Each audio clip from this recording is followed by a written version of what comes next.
సుమన్ టీవీలో మీ business promotions కోసం ఈ కింది నెంబర్ను సంప్రదించగలరు. Hello, good evening. అందరికీ నమస్కారం. నా పేరు మెరుపుల మధు. నేను ఈ ఫైనాన్షియల్ అండ్ ఇన్సూరెన్స్ ఫీల్డ్లో 15 ఇయర్స్గా వర్క్ చేస్తున్నాను. ఈరోజు మనం హెల్త్ ఇన్సూరెన్స్ తీసుకునే ముందు చెక్ చేయాల్సిన 10 చాలా ముఖ్యమైన విషయాల గురించి డిస్కస్ చేయబోతున్నాను. వెరీ క్రిస్టల్ క్లియర్గా ఈ 10 పాయింట్స్ కనుక మీరు చెక్ చేసినట్టయితే మీరు ఒక ప్రాపర్ పాలసీని సెలెక్ట్ చేసుకోవడానికి బాగా ఉపయోగపడుతుంది. అవేంటో ఇప్పుడే చూసేద్దాం. రైట్. మొదటగా మనం ఏ పాలసీ తీసుకోవాలనుకున్నా సరే రూమ్ రెంట్ అనేది చెక్ చేసుకోవాలి. రూమ్ రెంట్ అనేది కీ రోల్ ప్లే చేస్తుంది. ఇంతకుముందు చెప్పిన వీడియోల విధంగా కూడా మీరు చూసుకున్నట్టయితే సేమ్ ఛానల్ అవైలబుల్ ఉన్నాయి. రూమ్ రెంట్ అనేది మన బిల్లుని ఏ విధంగా ఎఫెక్ట్ చేస్తుంది అనేది, రూమ్ రెంట్ పైన రిస్ట్రిక్షన్ లేని పాలసీ అనేది తీసుకోవాలి. ఇక్కడ మీకు 1%, 2% లేదా 5,000, 10,000 అని లిమిట్స్ రాసి ఉన్నాయంటే మాత్రం ఆ పాలసీని మీరు అవాయిడ్ చేయాలి. ఏదైతే పాలసీలో లిమిట్ అనేది లేదో ఆ పాలసీ మీరు సెలెక్ట్ చేసుకోవాలి. ఫస్ట్ పాయింట్ ఇది అన్నిటికంటే ముఖ్యం. ఎందుకంటే రూమ్ రెంట్ పైన మీరు 50% హయ్యర్ కేటగిరీ తీసుకుంటే మీ బిల్లులో 50% డిడక్షన్ అయిపోతుంది. 100% హయ్యర్ కేటగిరీ తీసుకుంటే 100% డిడక్షన్ అయిపోతుంది. ఇది చాలా చాలా ఇంపార్టెంట్. ఒకప్పుడు ఏంటంటే మనకు 2000, 3000లో సింగిల్ ప్రైవేట్ ఏసీ రూమ్ దొరికేది. కానీ ఇప్పుడున్న హాస్పిటల్స్లో మీకు 17,000, 18,000 పర్ డే యావరేజ్ రూమ్ అనేది ఉంటుంది. కాబట్టి మీరు కనుక ఒక 10-15 ఇయర్స్ బ్యాక్ పాలసీ తీసుకొని దాన్ని రిన్యూవల్ చేస్తున్నట్టయితే డెఫినెట్లీ రూమ్ రెంట్ అనేది అప్గ్రేడ్ చేసుకునే పాలసీకి మీరు మారడమో లేదా మీ పాలసీలో చేంజెస్ చేసుకోవడం అనేది కంపల్సరీగా చేసుకోండి. రెండవది అత్యంత ఇంపార్టెంట్, మళ్ళీ దీని తర్వాత సబ్లిమిట్స్, డిసీజ్ వైజ్ సబ్లిమిట్స్ ఉంటాయి పాలసీలో. ఇది మాత్రం మీరు అడిగితే కానీ చెప్పరు. ఇది బ్రోచర్లో మాత్రమే రాసి ఉంటుంది, తర్వాత పాలసీలో ప్రింట్ అవుతుంది. సబ్లిమిట్స్ అంటే ఇప్పుడు మీ క్యాట్రాక్ట్ ఆపరేషన్ అవుతుంది, దానికి మేము 20% ఇస్తాం, లేదా మేము ఓన్లీ 80,000 ఇస్తాం, 60,000 ఇస్తాం అని చెప్పేసి కొన్ని లిమిటేషన్స్ రాసి పెడతారు. అలాంటి సబ్లిమిట్స్, ఇంకా కోపేమెంట్స్ అంటే ఏంటి? కోపేమెంట్ అంటే 10% మేము ఇవ్వము, 20% మేము ఇవ్వము అని కంపెనీ మీకు ఒక టేబుల్ వేసి ఇస్తుందన్నమాట. అలాంటివి మీరేంటంటే కొటేషన్లో చూసినప్పుడు అర్థం కాదు. మీరు ఆన్లైన్లో సెర్చ్ చేస్తున్నప్పుడు కూడా ఇదంతా డీటెయిల్గా మీకు కనబడదు. మీరు ఎప్పుడైతే పాలసీ వర్డింగ్ చదువుతారో అప్పుడు మాత్రమే అర్థమవుతుంది. కాబట్టి ఇలాంటివి మీరు అర్థం చేసుకోవాలంటే ఒకటి మీరు మీ ఏజెంట్ దగ్గర కూర్చొని మాత్రమే అర్థం చేసుకోవాలి, లేదా కంపెనీ ఎగ్జిక్యూటివ్ దగ్గర మీరు కూర్చొని బాగా ప్లాన్ అర్థం చేసుకునే ప్రయత్నం చేయాలి. అదర్వైజ్ మీరు కనుక ఒకసారి రాంగ్ పాలసీ తీసుకొని ఆ తర్వాత ఏదైనా డిసీజ్ డెవలప్ అయిందంటే ఇంకా అదే పాలసీ నుంచి బయటకు రాలేక, సరైన క్లెయిమ్ తీసుకోలేక లైఫ్ టైం ఇబ్బంది పడే పరిస్థితి అనేది ఉంటుంది. కాబట్టి రెండో ఇంపార్టెంట్ పాయింట్ కోపే అండ్ సబ్లిమిట్ లేని పాలసీ తీసుకోవాలి. ఇవన్నీ చాలా బేసిక్. దీని తర్వాత వాల్యుయేటెడ్ సర్వీస్, ఇవన్నీ కూడా డిఫరెంట్. ఇక్కడ ఇది చాలా బేస్మెంట్ లాంటిది అనమాట. మనకి ఇల్లుకి బేస్మెంట్ ఎలా ఉంటుందో ఈ 10 పాయింట్స్ అనేది బేస్మెంట్ లాంటి హెల్త్ ఇన్సూరెన్స్ పాలసీకి. రైట్. మూడవది ఏంటంటే వెయిటింగ్ పీరియడ్ అంటే ఏంటి? ఫర్ ఎగ్జాంపుల్ మీకు కొన్ని పాలసీలలో ఎలా ఉంటుందని అంటే, మీకు హార్ట్ రిలేటెడ్ ఇష్యూస్ని నేను 90 డేస్ తర్వాత కవర్ చేస్తాను, లేదా 1 ఇయర్ తర్వాత కవర్ చేస్తాను, లేదా 3 ఇయర్ తర్వాత కవర్ చేస్తాను అని చెప్పేసి మీకు వెయిటింగ్ పీరియడ్స్ ఉంటాయి. జనరల్గా మనకు ఏ పాలసీలో అయినా ఒక 3 రకాల వెయిటింగ్ పీరియడ్స్ ఉంటాయి. That is very common. అది మీకు 30 డేస్ వెయిటింగ్ పీరియడ్ జనరల్ ఇష్యూస్కి, 2 ఇయర్స్ నేమ్డ్ ఇష్యూస్కి లేదా నాన్ ఎమర్జెన్సీ సర్జరీస్ అంటారు, 3 ఇయర్స్ వచ్చి పీఈడి, మనకు ఆల్రెడీ ఏదైనా ఇష్యూ ఉంటే దానికి 3 ఇయర్స్ వెయిటింగ్ పీరియడ్ ఉంటుంది. అవి కాకుండా even if you are young and fit, still మీకు కొన్ని రకాల ఇష్యూస్కి ఈ పాలసీలు అనేవి వెయిటింగ్ పీరియడ్ ప్రొవైడ్ చేస్తూ ఉంటాయి. ఆ వెయిటింగ్ పీరియడ్ అనేది చూసుకోవాలి. అది 30 డేస్, 60 డేస్, 90 డేస్ అయితే ఓకే. బట్ ఇయర్స్ ఉన్నాయనుకోండి, ఆ పాలసీని మీరు అవాయిడ్ చేసే ప్రయత్నం అనేది చేయాలి. దీని తర్వాత పాలసీలో కొన్ని రకాల ఎక్స్క్లూజన్స్ కూడా ఉంటాయి. అంటే కొన్ని రకాల ట్రీట్మెంట్స్కి, కొన్ని రకాల ప్రొసీజర్స్కి అసలు లైఫ్ టైం కవర్ చేయరు వీళ్ళు. అలాంటివి కూడా మీరు చూసుకోగలగాలి. ఇప్పుడు మనకి ఏదో ఒక 1,000 రూపీస్ తక్కువ వచ్చిందని, 2,000 రూపీస్ తక్కువ వచ్చిందని ఇమ్మీడియట్గా మీరు ఆ పాలసీని చూజ్ చేసుకున్నారనుకోండి, ఆ పాలసీలో ఆ ట్రీట్మెంట్ అనేది కవర్ లేకపోతే, ఫర్ ఎగ్జాంపుల్ రీసెంట్గా మనం 2024లో అనుకుంటా, 2024లో ఒక పేషెంట్ మనకు గచ్చిబౌలిలో అడ్మిట్ అవ్వడం జరిగింది. ఆ పాలసీలో ఏంటంటే అడ్వాన్స్డ్ ప్రొసీజర్స్ కవరేజ్ అనేది లేదు. అడ్వాన్స్డ్ ప్రొసీజర్స్ అంటే ఏంటి? ఇప్పుడు సైబర్ లైఫ్ ట్రీట్మెంట్ కానీ, లాప్రోస్కోపీతో రోబోటిక్ సర్జరీస్ అంటాం కదా. ఇలాంటివి ఆ పాలసీలో కవరేజ్ లేదు.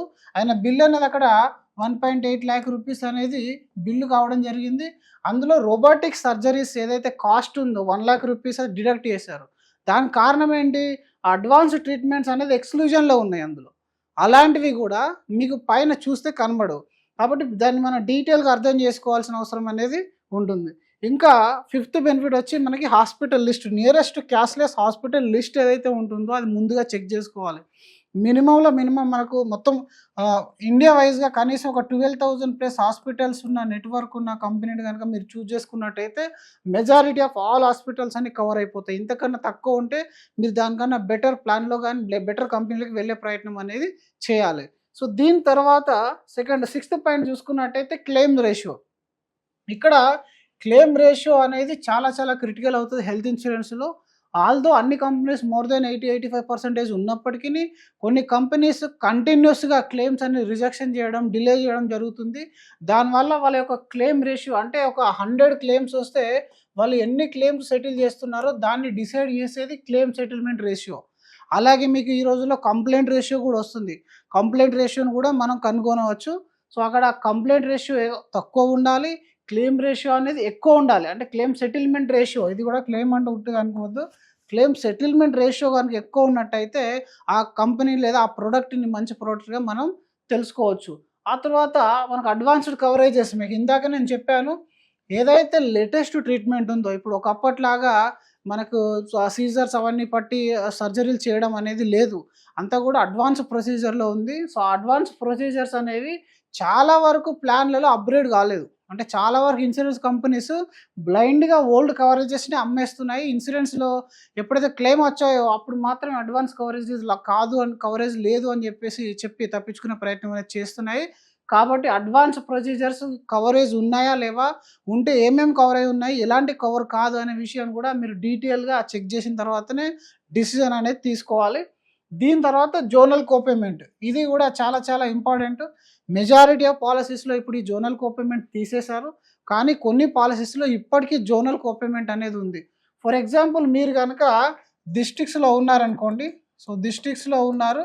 అక్కడ దాన్ని జోన్ 3 కింద కన్సిడర్ చేస్తుంది కంపెనీ. ఎందుకంటే మీరు డిస్ట్రిక్ట్స్‌లో ఉన్నప్పుడు అక్కడ మెడికల్ ఇన్‌ఫ్లేషన్ అనేది తక్కువ, కాస్ట్ క్లెయిమ్స్ వచ్చే ఇది కూడా ఏదైతే ప్రాబబిలిటీ ఉంటుందో అది తక్కువ ఉంటుంది. ఎందుకంటే సిటీలో లాగా మనకు డిస్ట్రిక్ట్స్‌లో ఇమ్మీడియేట్‌గా హాస్పిటల్‌కి అడ్మిట్ అవ్వడం ఇట్లాంటివి ఉండవు. కొంచెం టైం పడుతుంది. వాళ్ళు రెగ్యులర్‌గా నార్మల్ ప్రొసీజర్ పైన 1, 2 డేస్ వెయిట్ చేయడం ఇట్లాంటివి జరుగుతా ఉంటుంది. కాబట్టి అక్కడ మీ ప్రీమియం అనేది తక్కువ ఉంటుంది. కొంచెం లో ప్రీమియం ఉంటుంది.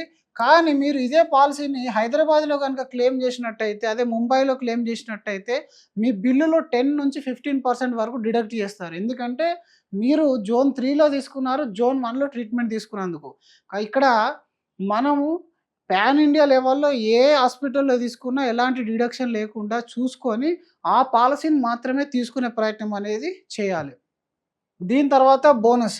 ఈ రోజుల్లో ఏంటనంటే ఇది చాలా కీలకం అయిపోయింది బోనస్. ఒకప్పుడు బోనస్ అంటే ఎవరు పట్టించుకునేవారు కాదు. ఎందుకంటే 5%, 6%, 10% మాక్సిమం బోనస్ ఇచ్చేవాళ్ళు. అంటే మీరు ఒక 10 లక్షల పాలసీ తీసుకున్నట్టయితే ఇందులో ఒక 5% ఇలా 50,000 అలా మీకు బోనస్ యాడ్ అయ్యేది. పెద్ద పట్టించుకునేవారు కాదు. కానీ ఈ రోజులలో బోనస్ అనేది మనకు 25%, 50% అండ్ 100% కలుపుతున్నారు. అంటే మీ కవరేజ్‌కి మళ్ళీ 10,00,000 లేదా 5,00,000 రూపీస్ ఇది యాడ్ అవ్వడం జరుగుతుంది. అంటే ఇప్పుడు ప్రెజెంట్ ఉన్న మెడికల్ కండిషన్‌లో మీరు తీసుకునే 20,00,000, 30,00,000 సరిపోతుంది అనిపించొచ్చు మీకు. బట్ ఆఫ్టర్ 15 ఇయర్, 20 ఇయర్ తర్వాత మీకు ఆ కవరేజ్ అనేది వెరీ నామినల్ అయిపోతుంది. లైక్ ఇప్పుడు మీరు 15 ఇయర్స్ బ్యాక్ చూసుకున్నట్టయితే మనం ఎల్ఐసీ పాలిసీలు తీసుకునేవాళ్ళం. ఆ రోజుల్లో 2,00,000 అంటే చాలా పెద్ద అమౌంట్ అయ్యేది. బట్ ఈరోజు విత్‌డ్రా చేస్తే 2,00,000 అంటే దేనికి కూడా సరిపోవట్లేదు. అలాగే హెల్త్ ఇన్స్యూరెన్స్‌లో ఒకప్పుడు 50,000, 1,00,000 పాలిసీలు తీసుకునేవారు. అవి కూడా ఇప్పుడు కవరేజ్ అనేది చాలా తక్కువ అయిపోయింది. ఇలాగే ఇప్పుడు మీరు తీసుకునే 20,00,000, 30,00,000 కవరేజ్ ఏదైతే ఉంటుందో ఆఫ్టర్ 10, 15, 20 ఇయర్ తర్వాత చాలా తక్కువైపోతుంది. మరి ఈ రోజు నుంచెలే 2 క్రోర్స్ గాని, 3 క్రోర్ రూపీస్ పాలిసీ మనం తీసుకోవాలంటే ఇది అందరికి అఫోర్డబుల్ అయ్యే విషయం కాదు. కాబట్టి మీరు తీసుకునే పాలిసీలో బోనస్ అనేది ప్రాపర్‌గా ఉండే విధంగా చూసుకోవాలి. అంటే బోనస్ ఇప్పుడు మీరు ఒక 10,00,000 పాలిసీ తీసుకున్నారనుకోండి. ఆ పాలిసీ గనుక ఒక 5 ఇయర్స్ బోనస్ ఇస్తుందని అనుకుంటే మీకు 10,00,000 ఇంటూ 5 అంటే 50,00,000 రూపీస్ బోనస్ యాడ్ అవుతుంది. ప్లస్ బేస్ కవరేజ్ 10,00,000 టోటల్ 60,00,000కి మన పాలిసీ కవరేజ్ అనేది చేరుతుంది. అలాగే మీరు 10 ఇయర్స్ తీసుకుంటే 1 సిఆర్ వరకు, 20 ఇయర్ తీసుకుంటే ఆల్మోస్ట్ 2 సిఆర్ వరకు వెళ్ళే ప్లాన్స్ అనేది మార్కెట్‌లో అవైలబుల్ ఉన్నాయి. అందులో one of the best bonus ఉన్న పాలిసీని ముందుగా మీరు తీసుకునే ప్రయత్నం అనేది చేయాలి. No claim bonus and bonus different అండి. నో క్లెయిమ్ బోనస్ అంటే మీరు క్లెయిమ్ చేయనప్పుడు మాత్రమే బోనస్ ఇస్తారు. అది మనం బాగా గమనించాలా. ఇందులో మనకిచ్చేది బోనసా? లేకపోతే నో క్లెయిమ్ బోనసా? దీన్ని గ్యారంటీడ్ బోనస్ అంటారు. దీన్ని నో క్లెయిమ్ బోనస్ అంటారు. ఏదైతే గ్యారంటీడ్ బోనస్ ఇస్తుందో ఆ కంపెనీలో పాలసీ తీసుకునే ప్రయత్నం చేయండి. సో దట్ మీకు ఆఫ్టర్ 10, 15, 20 ఇయర్ తర్వాత అయినా సరే ఒక 1 సిఆర్, 2 సిఆర్ కవరేజ్ వరకు పెరుగుతుంది. దానికి ఎలాంటి ప్రీమియం మీరు ఎక్కువగా కట్టాల్సిన అవసరం అనేది లేదు. దీని తర్వాత లాస్ట్ ఫీచర్ వచ్చేసరికి మనకు రిస్టోరేషన్. ఏ పాలిసీలో అయితే రిస్టోరేషన్ అనే ఫీచర్ ఉంటుందో ఆ పాలిసీనే మీరు తీసుకునే ప్రయత్నం చేయండి. రిస్టోర్ అంటే మనం తీసుకున్న కవరేజ్ గనుక మనం వాడుకున్నట్టయితే మళ్ళీ ఫ్రీగా సేమ్ కవరేజ్ అనేది లోడ్ చేస్తారు. ఈ కవరేజ్ అనేది సేమ్ పర్సన్ సేమ్ ఇల్‌నెస్‌కి కవర్ అయ్యే విధంగా ఉండాలి రిస్టోరేషన్. ఈ 10 పాయింట్స్ గనుక మీరు బాగా అర్థం చేసుకొని పాలిసీ గనుక చూజ్ చేసుకున్నట్టయితే మీ పాలిసీ అనేది స్టాండర్డ్ పాలిసీగా మారుతుంది. అప్పుడు మీకు ఎలాంటి క్లెయిమ్ ఇష్యూస్ అనేటివి రావు. సో, ఇంకా దీనిపైన ఎలాంటి సందేహాలున్నా లేదా ఇంకేదైనా మీకు ప్రొడక్ట్ పైన వీడియో కావాలనుకుంటే మన కామెంట్ సెక్షన్‌లో మీరు కామెంట్ చేయండి. దానికి సంబంధించిన ఫ్యూచర్ వీడియోస్ అనేది మనం చేస్తా ఉంటాం. లేదా మీకు ఇందులో ఏదైనా ఇంకా డౌట్ ఉన్నా కూడా మీరు కామెంట్ సెక్షన్‌లో మెన్షన్ చేయొచ్చు. So, thank you so much.